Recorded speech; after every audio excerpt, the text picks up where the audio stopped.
হাইকোর্টে আরও অনিশ্চিত আরজিকর হাসপাতালে ধর্ষণ খুন মামলার ভবিষ্যৎ। মামলা ছাড়ল বিচারপতি দেবাংশু বসাকের ডিভিশন বেঞ্চ। এখন আর এই ধরনের মামলা তার বিচার্য বিষয় নেই, বক্তব্য বিচারপতি দেবাংশু বসাকের। আরজিকর কাণ্ডে সঞ্জয় রায় সর্বোচ্চ সাজা চেয়ে মামলা। হাইকোর্টে মামলা করেন সিবিআই এবং অভয়ার পরিবার। যাবজ্জীবন কারাদণ্ডের নির্দেশকে চ্যালেঞ্জ করে মামলা করে সঞ্জয় রায়ও। অভয়ার পরিবারের একটি পৃথক মামলাও দেবাংশু বসাকের ডিভিশন বেঞ্চে বিচারাধীন। মামলা ছেড়ে দেওয়ায় সব মামলার ভবিষ্যৎ কার্যত অনিশ্চিত। ব্রিগেডে প্রধানমন্ত্রীর অনুষ্ঠানে মুখ্যমন্ত্রীকে আমন্ত্রণ জানিয়ে মুখ্যমন্ত্রীকে কেন্দ্রীয় সড়ক পরিবহন মন্ত্রীর চিঠি। শনিবার ব্রিগেডে আসছেন প্রধানমন্ত্রী নরেন্দ্র মোদী। পশ্চিমবঙ্গে চলছে হাইওয়ের একাধিক প্রকল্পের কাজ।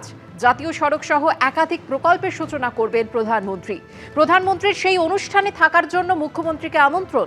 ব্রিগেডে আসতে মমতা বন্দ্যোপাধ্যায়কে নীতিন গডকরির চিঠি।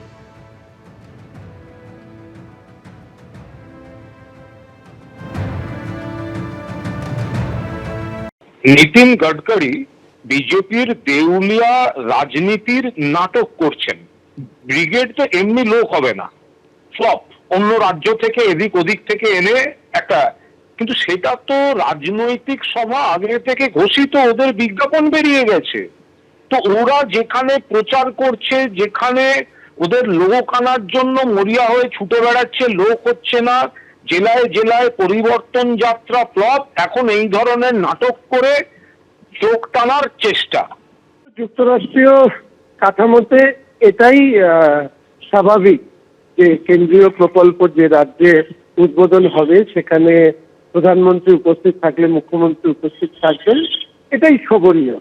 তবে আমাদের রাজ্যে তো এই ঘটনা বিরল। রাজ্যের সরকার তার যে কোনো অনুষ্ঠানে বিরোধীদেরকে বাধ্য করে রাখেন। এই শিক্ষা অন্তত দেশের কেন্দ্রের সরকারের নেই, সেটা এই ঘটনার থেকে প্রমাণিত। পশ্চিম এশিয়ার যুদ্ধে প্রভাব পড়েছে পশ্চিমবঙ্গের স্কুল পড়ুয়াদের পাতে।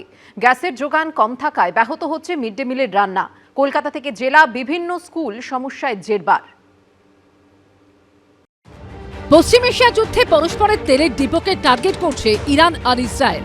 বিস্ফোরণে উড়ে যাচ্ছে বিশাল বিশাল তেল সংশোধনাগার। ওদিকে হরমুজ প্রণালী কার্যত বন্ধ। কিন্তু এসবের ধাক্কা এবার সরাসরি লাগতে শুরু করেছে আমজনতার গায়ে। আকাল দেখা দিয়েছে রান্নার গ্যাসে। হোটেল রেস্তোরাঁ তো বটেই, প্রবল সমস্যায় পড়েছে একাধিক হাসপাতাল ও স্বাস্থ্যকেন্দ্র। শুধু তাই নয়, যুদ্ধের জ্বালা থেকে রেহাই নেই ছোট ছোট স্কুল পড়ুয়াদেরও। রান্নার গ্যাস না মেলায় প্রভাব পড়েছে মিড ডে মিলের রান্নায়। কলকাতার এস এন ব্যানার্জি রোডের রানী রাসমণি হাই স্কুল।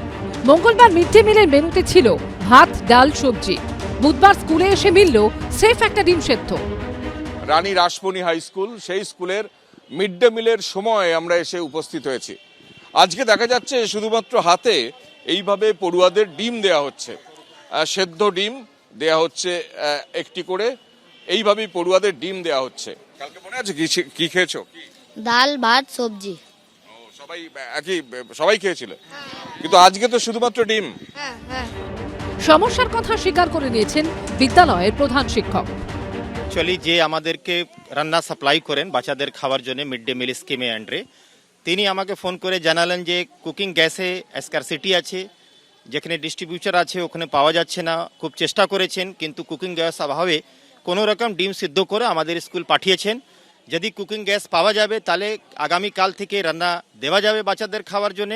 আর যদি গ্যাস না পাওয়া যায় তাহলে বলেছেন আমাদের হাতে কিছু নেই। অষ্টম শ্রেণী পর্যন্ত পড়ুয়াদের স্কুলমুখী করতে মিড ডে মিল প্রকল্প চালু হয়। পশ্চিম এশিয়া যুদ্ধ পরিস্থিতির জেরে এবার সেই মিড ডে মিল প্রকল্পে দেখা দিয়েছে সংকট। সরকারি সূত্রে খবর, কলকাতার অধিকাংশ স্কুলে মিড ডে মিলের রান্না আসে কমিউনিটি কিচেনের মাধ্যমে। কলকাতার 97টি কমিউনিটি কিচেনে 1898টি স্কুলের প্রায় 2,37,000 পড়ুয়ার জন্য রান্না হয়। উত্তর কলকাতার চিড়িয়া মোড়ে এই কমিউনিটি কিচেনে প্রায় 70টি স্কুলের পড়ুয়াদের জন্য মিড ডে মিলের রান্না হয়। রান্নার যাবতীয় সরঞ্জাম মজুদ থাকলেও নেই শুধু গ্যাসের যোগান।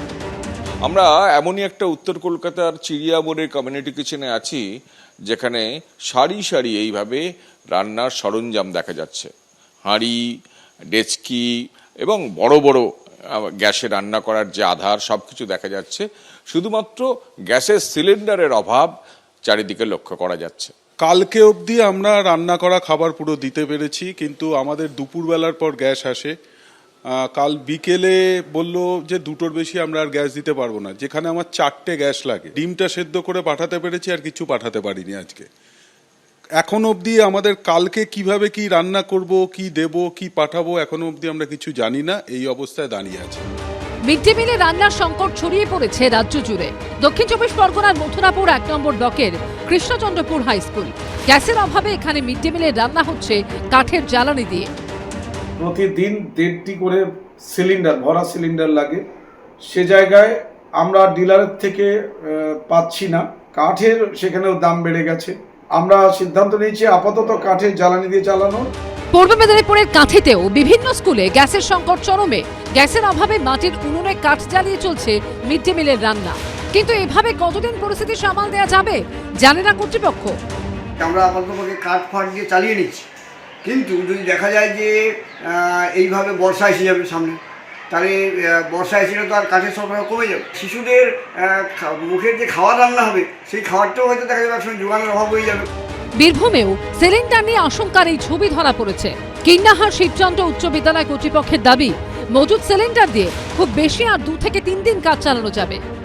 গ্যাস ঠিক মতো পাওয়া যাচ্ছে না, আমাদের সিলিন্ডার ফাঁকা পড়ে রয়েছে।